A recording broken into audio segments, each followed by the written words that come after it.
Right now, when someone you love dies, you know exactly what to do. You gather, you speak their name, you place flowers, light candles, hold each other in rooms too quiet. Somewhere inside you, a script activates. One nobody had to teach you. One that somehow already existed. But the real answer to where this comes from is far stranger than any funeral home.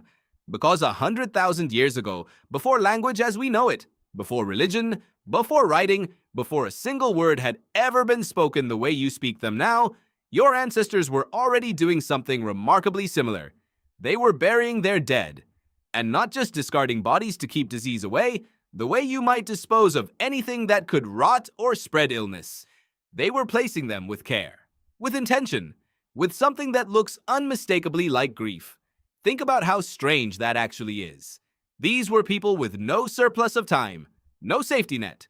Every hour spent not hunting, not gathering, not protecting the group was an hour that could mean the difference between survival and starvation. And yet, again and again, across continents, across thousands of generations, humans stopped what they were doing to bury someone who could no longer contribute anything at all. This is one of the strangest mysteries in human evolution. Why would early humans, focused entirely on survival, spend precious time and energy on the dead? A corpse cannot help you hunt. It cannot help you find water. It cannot warm you at night or warn you of danger. By every cold evolutionary logic, grief should be a waste, a costly behavior that natural selection should have quietly deleted somewhere along the way. And yet, it persisted. It persisted so strongly that it became universal, appearing in nearly every human culture that has ever existed, from isolated island communities to sprawling ancient empires that never made contact with one another. Different languages, different gods, different understandings of what happens after death, but almost all of them, independently, arrived at the same conclusion: the dead deserve ceremony. So what is grief actually for? What could possibly be worth the cost? Let's go back further than you'd expect. At a site called Kavze Cave in what is now Israel, archaeologists uncovered human remains dating back roughly 100,000 years, long before agriculture, long before permanent settlements, in an era most people picture as nothing but brute survival. One skeleton, a child, was found with deer antlers placed carefully in its hands, not near the body, not scattered by chance, positioned deliberately in small hands that had stopped moving. This wasn't an accident. Antlers don't end up positioned like that through erosion, through scavenging animals, or through the slow chaos of sediment settling over millennia. Someone placed them there. Someone chose that object for that child, in that exact way, and then covered them, and then walked away carrying something no artifact can fully capture. Paleoanthropologist Irela Hovers, who studied burial practices at sites like this, has argued that intentional burial represents one of the earliest visible signs of symbolic thought in humans. Not just survival behavior, symbolic behavior. The idea that an object could represent something beyond its physical use, that a gesture could carry meaning long after the moment itself ended. This is a cognitive leap most people never stop to appreciate. It requires imagining a mind other than your own. It requires believing that an action performed today might matter to someone or something beyond this exact instant. Placing antlers in a child's hands doesn't feed anyone. It doesn't protect anyone. It doesn't help the group survive the coming winter. It communicates something, and that alone should stop you in your tracks, because it means symbolic thought, the same capacity that eventually gave you art, religion, music, and language, may have first appeared not in a triumphant discovery, but in an act of loss. Consider Shanidar Cave in Iraq, where Neanderthal remains were discovered surrounded by pollen clusters, suggesting, though still debated among researchers, that flowers may have been placed with the body. For decades, Neanderthals were imagined as little more than hulking, grunting brutes, a footnote on the way to modern humans. This discovery challenged all of that. The scientist who led much of this research, Ralph Selecki, described the find as evidence that Neanderthals were not the brutish, thoughtless creatures they'd long been portrayed as. They may have understood loss, they may have marked it, felt compelled to do something with their hands and their attention in the face of a silence that couldn't be undone. The same instinct that makes you bring flowers to a grave today, thousands of generations, and an entirely different species later. Even if you set aside the flower debate, which some researchers argue may partly reflect burrowing rodents rather than deliberate placement, The burial itself remains undeniable. A body, positioned with care, in a species we once assumed incapable of caring about anything beyond the next meal. If Neanderthals grieved, then grief isn't something that arrived late in human history. It may be older than modern humans themselves. Here's where the science gets fascinating. Grief is not unique to humans. Elephants have been observed returning again and again to the bones of dead herd members, touching them gently with their trunks, standing near them in what researchers describe as an unmistakable stillness, a behavior that looks nothing like ordinary curiosity. Chimpanzees have been documented carrying deceased infants for days, sometimes over a week, refusing to let go even as the small body changes in ways that should trigger every instinct to move on. Crows gather around their dead in what researchers call a funeral, seemingly assessing danger, learning which situations killed one of their own, but also, some argue, processing loss, in a way we don't fully understand and may never be able to measure from the outside. So if other animals grieve, why does human grief look so different? Why do we build entire rituals, entire religions, entire calendars of remembrance around it? The answer may lie in something uniquely human: our relationship with time. You are the only species capable of imagining a future that no longer includes someone in vivid, specific, almost unbearable detail.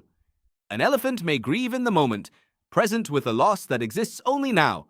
But you can grieve a birthday that hasn't happened yet, a wedding they won't attend, a conversation you'll never have, one you didn't know was your last chance to have it, a version of your life that included them, quietly rewritten, now permanently altered in ways you're still discovering months later. This is what psychologists call anticipatory loss, and it's uniquely painful because your brain is built to model the future obsessively, constantly, and grief forces you to model a future with a permanent, aching absence built directly into it. Neuroscientist Mary Frances O'Connor, who has spent years studying the brain during bereavement, discovered something remarkable using brain imaging technology. When people view photos of someone they've lost, the brain activates regions associated with both social pain and attachment, regions that overlap significantly with the exact same circuitry involved in physical pain. Not similar circuitry, overlapping circuitry. Grief doesn't just feel like pain, the way we casually say a bad breakup hurts. In your brain, it partially is pain, processed through pathways your body also uses when you burn your hand or break a bone. This is why heartbreak can feel like an actual wound, why some people describe grief as a physical weight pressing on their chest. Because to your nervous system, in some very real ways, it is one. But here's the counterintuitive twist that changes how you should think about grief entirely. Grief isn't a malfunction. It isn't your brain breaking down or failing to cope the way it should. It's your brain doing exactly what it evolved to do, refusing to immediately update its model of the world, because that model took years to build and cannot be rewritten in a single afternoon. You loved someone. Your brain built countless predictions around their continued presence, where they'd be at 6 p.m., how they'd respond to your bad news, what tomorrow with them would look like, and the tomorrow after that. Stretching out for decades, your mind had already started sketching.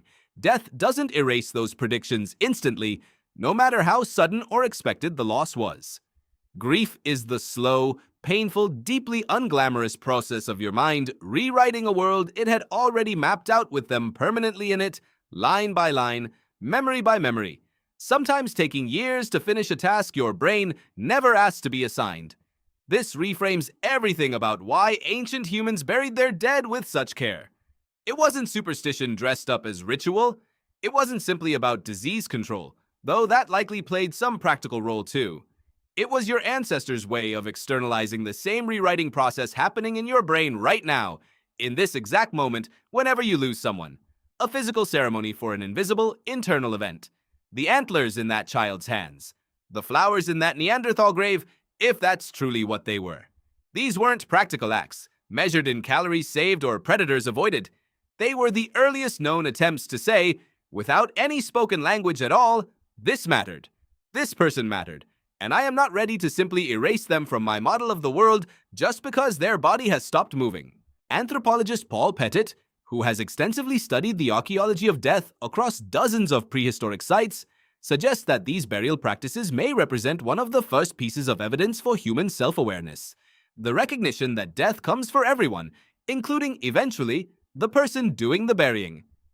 This is a heavier idea than it first appears. Burying the dead isn't only about honoring who was lost. It's an acknowledgement of your own mortality, staring back at you through someone else's stillness. 100,000 years ago, someone knelt beside a body, hands shaking or steady, placed something meaningful into fingers that would never move again, and in doing so, quietly admitted, perhaps without ever forming the thought in words, "Someday, someone will do this for me too." That single, unspoken realization may be one of the oldest pieces of self-knowledge our species ever developed.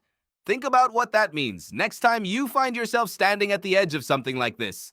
Every funeral you've ever attended, every time you've visited a grave, left flowers, spoken quietly to someone who can no longer hear you, but who you speak to anyway, because some part of you needs to say it out loud. You are participating in one of the oldest continuous behaviors in human history. Not a modern custom, invented by a particular culture or religion in the last few thousand years, not even a specifically human invention, if the Shanidar evidence holds up. Something older than agriculture, older than cities, older than almost everything we casually refer to as civilization. You are doing what a parent in a cave in what's now Israel did 100,000 years ago, working with hands that had never touched a written word, in a language that left no trace beyond the gesture itself. You are saying, without needing words then, and without fully needing them now, that a life mattered enough to mark its ending. And this brings us to something you may never have noticed about your own grief, something that might have quietly embarrassed you at some point, when you assumed it meant you weren't coping well. That restlessness after losing someone, the urge to keep their photo visible on a shelf you pass every day, to smell their clothing before you can bring yourself to donate it, to replay old voicemails just to hear their voice again, even when you know exactly what they're going to say. None of that is irrational. It's your ancestors' instinct, still running quietly in you, still trying to hold on to a connection your brain isn't ready to fully release. The same instinct that placed antlers in a child's hands and pollen around a Neanderthal body. Grief isn't proof that something is wrong with you. It's proof that something mattered enough to leave a mark that 100,000 years of evolution never learned how to erase quickly. So the next time grief catches you off guard, in a grocery store, hearing a familiar song on the radio, seeing a stranger who walks the way they used to walk, remember this: you are not malfunctioning, you are not weak, and you are not taking too long.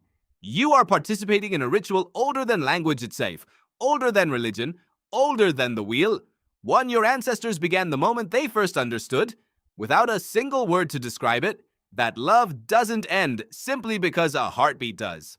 Right now, you know exactly what to do when someone you love dies. You gather, you speak their name, you place something meaningful where it will be found. And now you know exactly why. Because you were never the first person to refuse to let go. You are simply the latest in a line stretching back further than history itself. And you will not be the last.